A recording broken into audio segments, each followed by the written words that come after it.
So let us continue where we left off, which was watching the video. And I was watching, especially right before we finished yesterday. I thought that the length of President Calderón's segment or speech um, was much longer than the interpretation. So let's take another quick look at that. Listen for the elements. As I mentioned before, you don't need to um, do word for word, but you cannot change the meaning. You cannot add, subtract, or modify. So there's what's called segments of information. So if I say, I don't know, the computer screen is rectangular and in front of me, just as an example that I'm looking at here, and the camera is on top, right? Pretty simple. And in Spanish, the rendition says, yeah, the computer screen is in front of me and the camera is on top. I left out a chunk of information, right? The screen is rectangular. So I could have said tiene forma rectangular, es de forma de rectángulo, tiene la forma de una cancha de fútbol, soccer, right? Whatever gives the meaning, but I cannot leave stuff out. I can say it different ways. There are better ways of saying some things depending on the context and the audience and the speaker and many other factors. But you do need to keep a one-to-one correlation between what the speaker said and what your rendition is. So you cannot add things, you cannot omit things, and you cannot modify things. So let's take a quick listen at that segment, and we'll go through it little by little to see what, if anything, the interpreter missed or left out. And here we go. Also, this is finishing this last segment from the interpreter. And I want you to notice something. Notice what you hear as the interpreter is finishing off. So pay close attention. Listen, turn up your volume a little bit if you need to. Challenges. We are facing organized crime, climate change, migration. This is the moment to overlook the fact of reproaching each other in the things that will really hurt us. We either start a new chapter of cooperation and a new era to complement each other. Listen there. He's going through his notes. He's ruffling a little paper there. So usually what happens, and I mentioned this yesterday in the previous video, if you're watching the recording, usually what happens is that the State Department and in the U.S. and the Ministry of the Exterior, whatever the foreign ministry in Mexico, whatever the equivalent is to the State Department, they coordinate and they have prepared remarks. You see that none of them, when President Obama spoke, he did not ad lib, he did not improvise, and when President Calderón spoke, he kept to the written remarks. You can see him reading. So all these speeches are prepared ahead of time. Of course, at this level, they hardly write their own speeches. They'll give ideas of what they want to say, but they give the ideas to a head speechwriter, somebody, the lead speechwriter, who has assistants, and then together they write something and they put it together and it's prepared ahead of time. And if you watch any of those old shows or any shows on the inner workings of the White House, for example, there was an old now old show, I forget what, the early 2000s or so, called The West Wing. like the West Wing of the White House, and how things happened in the White House and all that. Of course, it's sensationalized. It's made for Hollywood and all that. It's a show. So, but you can see the workings of that. So you have several people working on a speech, and then the same thing happens. Something similar happens in the Mexican government side, and they probably approve um, or check with uh, each other, the ambassador, whoever's in charge, and then they prepare the speech. So these speeches are not improvised; they're written down ahead of time. And what happens is that they should give a copy ahead of time to the interpreter. So if this was the case with me, what I would have done is to either, well, nowadays it's easier, um, do a quick translation myself of the whole thing, depending on the time and how much time I have, or at least if I don't have enough time to do a translation of the whole thing. What is that, like 30 minutes speech, half and half, 15 minutes each or so? Um, do a quick translation of that, at least have it in front of me and make notes as I read through it, as we have seen before, as a sight translation, where you are reading something and saying it in the other language. And here, the way it sounds when the interpreter, is kind of ruffling papers. You can hear it at the end there. It's like he's reorganizing his notes. So he's probably taking notes instead of having the full speech either pre-translated or at least in front of him ahead of time. So let's look at this, and let me show something here as we go through. All right, let's continue here. Yo estoy seguro de que trabajando corresponsablemente, nuestros gobiernos pueden abrir nuevas vías para una América del Norte más segura, más sustentable, más competitiva y más próspera. Podemos hacerlo si sabemos enfrentar y derrotar juntos al crimen organizado transnacional, que es nuestro enemigo común y la mayor amenaza para nuestros pueblos. Podemos hacerlo si apoyamos juntos un nuevo modelo de desarrollo económico en armonía con el medio ambiente. Podemos hacerlo si sabemos aprovechar la complementariedad de nuestras economías, si sabemos aprovechar el comercio y la integración para crear más y mejores empleos para americanos y para mexicanos, si sabemos trabajar conjuntamente para alentar la integración exitosa de las comunidades mexicoamericanas y latinas en este país. Lo lograremos si sabemos sumar nuestras fortalezas para convertir a América del Norte en la región más competitiva y más próspera del mundo. All right, so let's listen to the interpretation. There are several elements, and I don't know if the guy is taking notes, because if he were to have this ahead of time, he doesn't need to be taking notes. He just, when he pauses, and he probably knows when they're going to pause, because if you remember from yesterday, or you can watch this video again or rewatch this video, you see that there are certain places where they both pause, and the other interpreter, going from English to Spanish, starts almost right away, because she knows where he's going to pause and where they can continue. And when the interpreter in, let's see, when the Spanish interpreter, right, from English, from Obama, finished saying it in Spanish, almost right away, Obama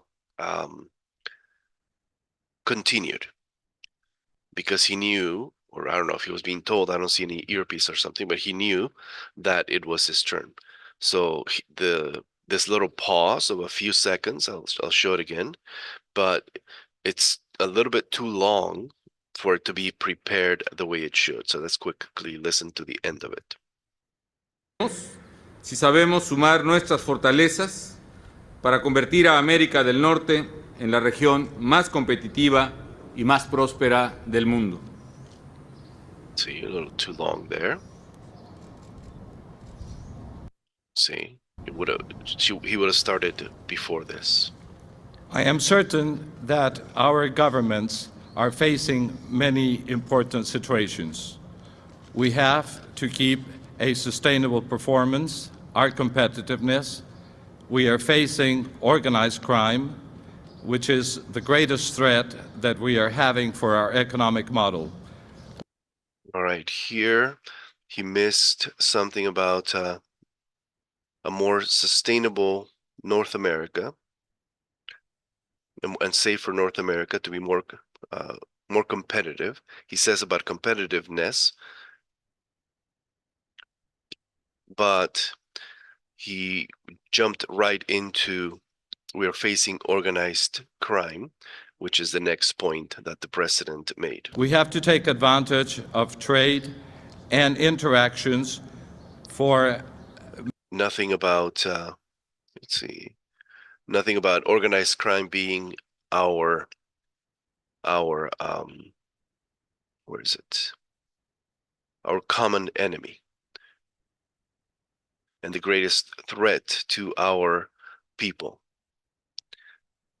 turning into America and Mexico and its economy in one of the most important regions for our cooperation in the world.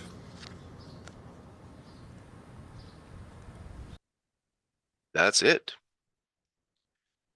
He left out a whole. Hold on. He left out a whole bunch of things regarding harmony with the environment. He left out working in a new model of economic model to the complementing of our economies, because we can integrate commerce and to have better employment for Americans and Mexicans if we can work together in our Mexican American and Latino communities in this country. If we can work together, adding our strengths to make, let me see, to make North America, let me see, I think he got the end. Yeah, so he did get the end. So he left out a whole bunch of things. That's why when we finished yesterday, the Spanish, I know Spanish is longer than English, but not that much difference. He did leave out several components of what he said. I think the other one is also about the same. So let's take a listen to the next one. Hacerlo si seguimos construyendo una frontera más segura y la convertimos en una frontera que una y no que divida a nuestros pueblos, en una tierra de oportunidades y progreso. Podemos hacerlo si construimos una solución integral, justa y de largo plazo al desafío de la migración. Sé que compartimos el interés por promover condiciones de vida digna, legal y ordenada para todos aquellos trabajadores migrantes, muchos de los cuales, a pesar de su enorme contribución a la economía y a la sociedad de Estados Unidos, a su progreso, aún viven en las sombras y en ocasiones, como en Arizona, confrontan incluso patrones de discriminación. And this is the segment that we referenced in the PowerPoint. If you go back, this is what it is. Let's listen to the rendition and we'll see what he missed. And also notice the convolutedness. If you just listen to the English, how convoluted it sounds. I mean, it's words, so if you're not paying attention and you're just listening to somebody giving a speech and you're kind of dozing off, yeah, it sounds good. But if you pay attention to the words, the sense that it's making or not making, then you would see that. So you'll see here the words here, of course, the transcript.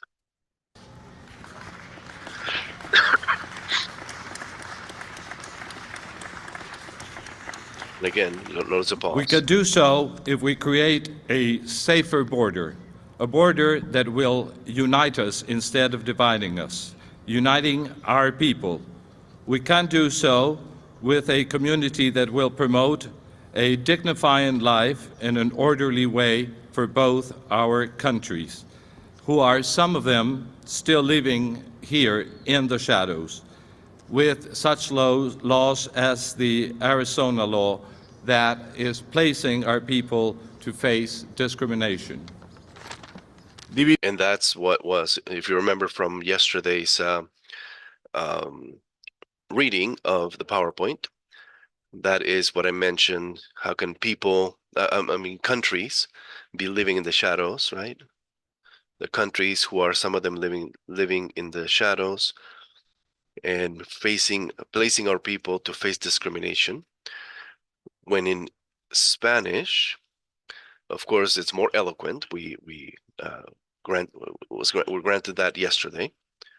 But he mentioned to have we can do this if we build an integral, fair, long-term solution to the challenge of migration, or to the migration challenge, if you want to combine that. And I know that we are sharing the interest to promote conditions of dignified life. He did mention promote dignified life, an orderly way. He left out legal. En español decía, bueno, dijo, una solución integral, justa y de largo plazo. No, la vida, aquí. Sé que compartimos el interés por promover condiciones de vida digna, legal y ordenada. Right? He left out the legal part. That's what we were searching for, or the people in those administrations were searching for, which never happened. Legalization, amnesty or something, and that was a big topic back then. So that's why there are certain words, of course, as I mentioned, they don't just speak extemporaneously. They say certain things to try to move certain actions from government, from legislation, etc. So the way the president, Calderón, delivered those words were to have certain effect, which are lost because the interpretation was not up to par. Okay, and then he says for all those migrant workers, many of whom, in spite of their enormous contributions to the economy and to society, and he left out all that. He said some of them still living here in the shadows, such as with such laws as the Arizona law that is placing our people to face discrimination. He left out these things. If you've given a speech, I don't know if you've had to do that in your, I don't know, speech class or English, advanced English class or something, you know that you need to make certain points when you give a speech, when you give a presentation. I'm sure you've given presentations in your high school career, high school classes.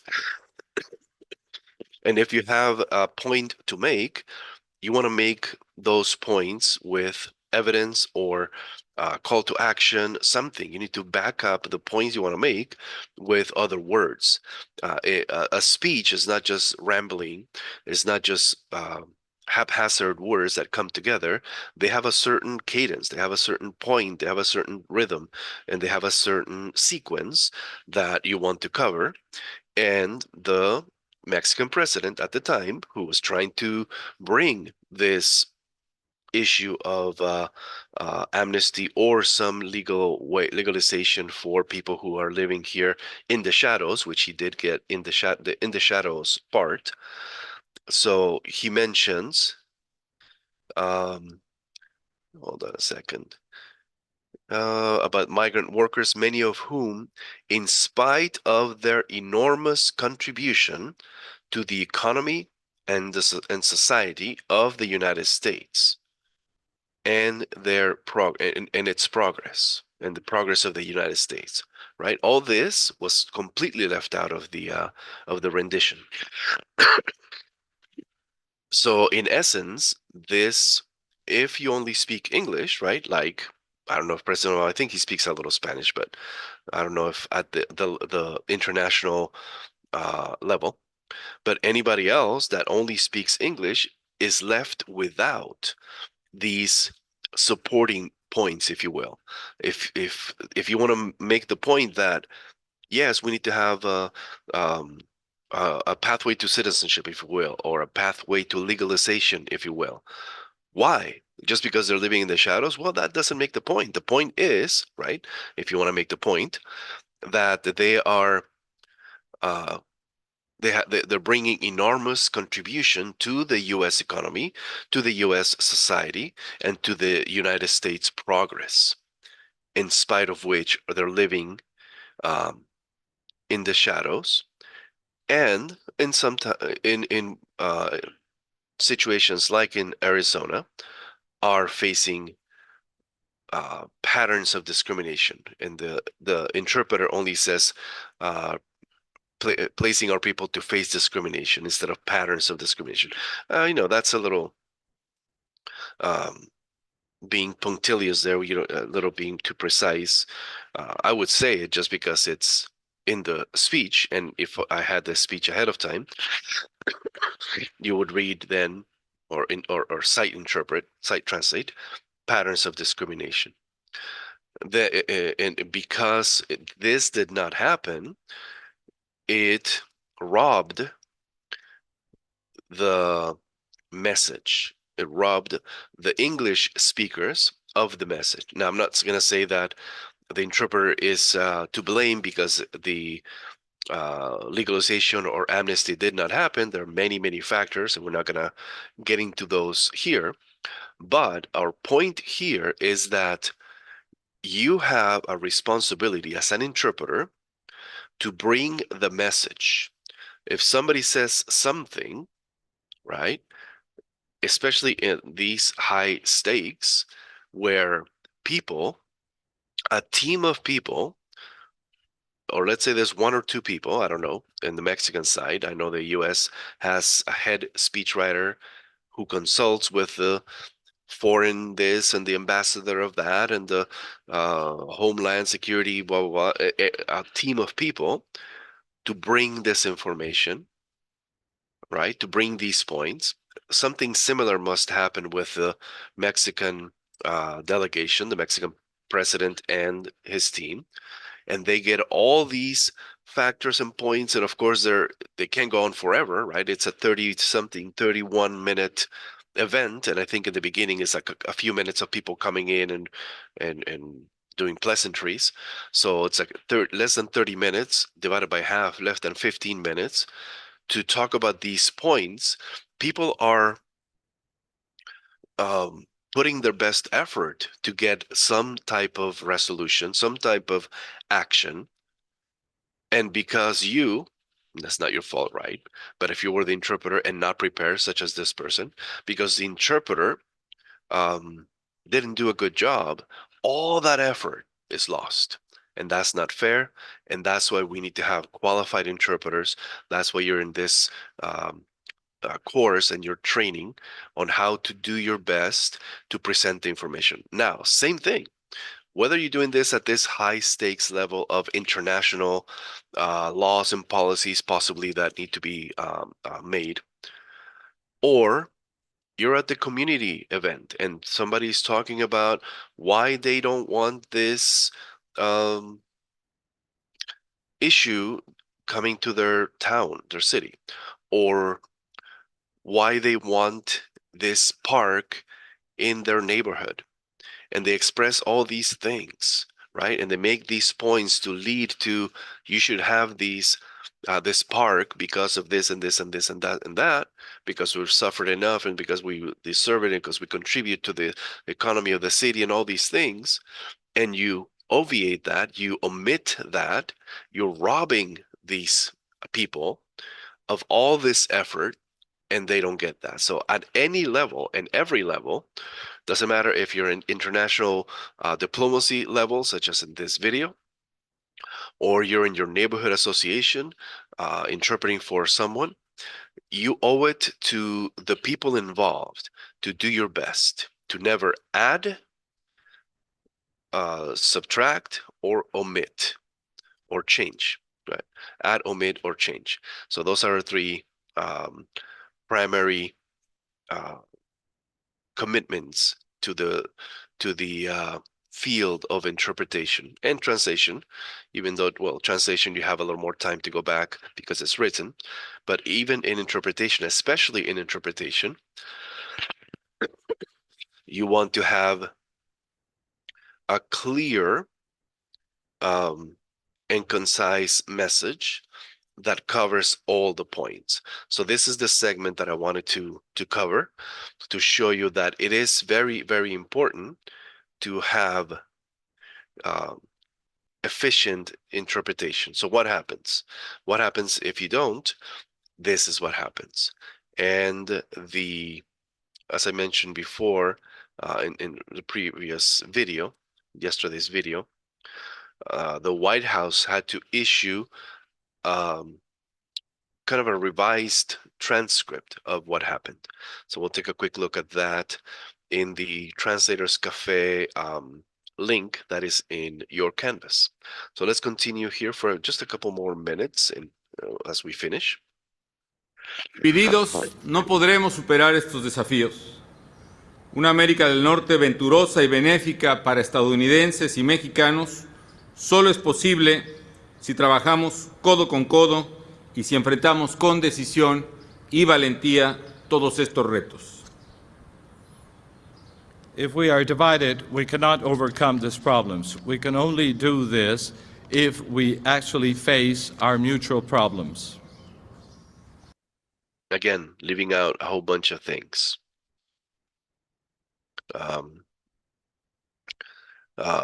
To have a prosperous North America. North America, if you know, it's both. It's Mexico, U.S., and Canada. That's North America, right? América del Norte. So that's why it's important to be precise with your language as well. And working side by side. He said codo a codo, right? There's no expression, or it's an awkward expression in English to say elbow to elbow, or elbow shoulder to shoulder would be closer, right? Side by side would be acceptable. But I think the better expression for codo a codo would be shoulder to shoulder. So I would have used that, shoulder to shoulder, working shoulder to shoulder to face a decision and with courage these challenges. So these again, a little flowery language there, but in these instances you want to keep that because that's what is happening. This is the level that it requires to have this flowery language. Señor presidente, vengo hoy a sellar el pacto de amistad que hace un año ofreció. Now, one little thing, let me go back a little bit. I think he realized at that moment that the interpreter didn't say exactly what he said. So let's listen to the president, listen to the interpreter, and watch his reaction. I think I missed that before. Let me take a quick look. Facing our people to face. We can do so if we create a dividing. Do so with a living here in the shadows. With such laws as the Arizona law that is placing our people to face discrimination. Okay, coming up here. Divididos no podremos superar estos desafíos. Una América del Norte venturosa y benéfica para estadounidenses y mexicanos solo es posible si trabajamos codo con codo y si enfrentamos con decisión y valentía todos estos retos. If we are divided, we cannot overcome these problems. We can only do this if we actually face our mutual problems. Notice the pause. See, look. Señor, Yeah, he realized that. Notice the little, not wincing. What would you call that? The raising of the eyebrow. Now he just, if you didn't know, he went to, in his formative years in his education, he studied. I think he's a Harvard graduate, like an economics degree in Harvard. So he knows English. He speaks English. If you want to later on, you can Google or look in YouTube for Felipe Calderón speaking English or English speech or something like that. He speaks English pretty well, and he realized. I just noticed that right now, a little while ago. He realized that the interpretation was not what he said, especially the working shoulder to shoulder, codo a codo, and the part of um, courage to face these challenges. And he just said, face our mutual problems. So let's watch that again really quickly and notice his reaction after after the interpreter pauses. Is like, you missed all these things that I said. Listen, watch it closely. solo es posible si trabajamos codo con codo y si enfrentamos con decisión y valentía todos estos retos. Listen and watch closely. If we are divided, we cannot overcome these problems. We can only do this if we actually face our mutual problems. Look at that. Señor presidente, Did you see that? That little, come on. I don't know what he was thinking. Like, you can't call him out. I mean, it would be embarrassing and probably an international incident. What do you do, right? Unless it's essential to your point and all that. But I don't know what he was thinking. But he was not happy. You can see that. Let's watch that quickly. Let's watch that again. He was not happy. I just saw that. It's very If interesting. we Listen, actually watch face again, our watch mutual closely. problems. señor That's funny. Okay, let's continue. I'm gonna do a reaction video. I guess I'm getting into reaction videos now. So interesting. Let's continue. And I think this is close to the end of it, and he finishes in English. Maybe because he realized he was not doing a good job. But at the end, he says in English.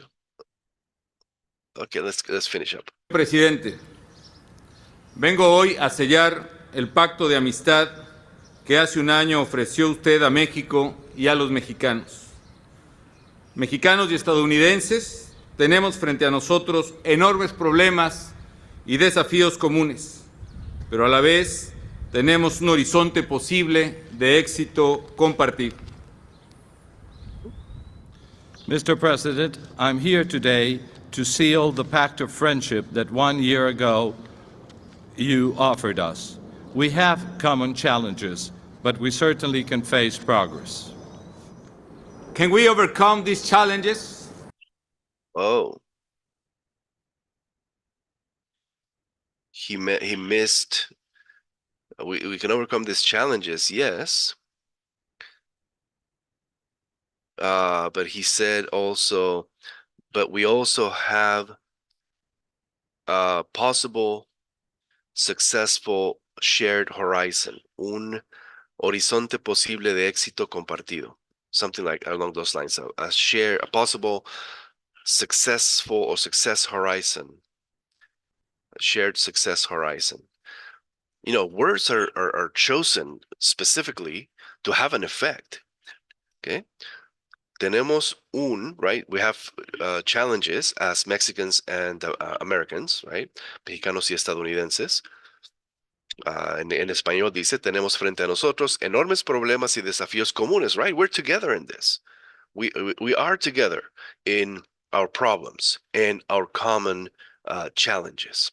But also together we have tenemos un horizonte posible de éxito compartido. We have a shared horizon of tentative or possible success. It's possible to work together.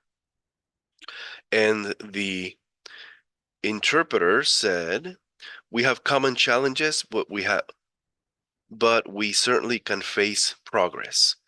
It's not the same, literally not the same, emotionally not the same. It's terrible.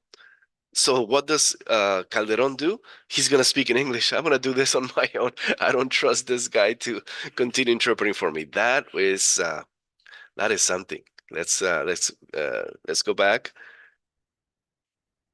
and then probably look at his reaction again, his resolution to. Never mind. I'm gonna do this. Finish this on my own. Amistad que hace un año ofreció usted a México y a los mexicanos. Mexicanos y estadounidenses, tenemos frente a nosotros enormes problemas y desafíos comunes, pero a la vez tenemos un horizonte posible de éxito compartido. Mr. President, I'm here today to seal the pact of friendship that 1 year ago you offered us. We have common challenges, but we certainly can face progress. Can we overcome these challenges?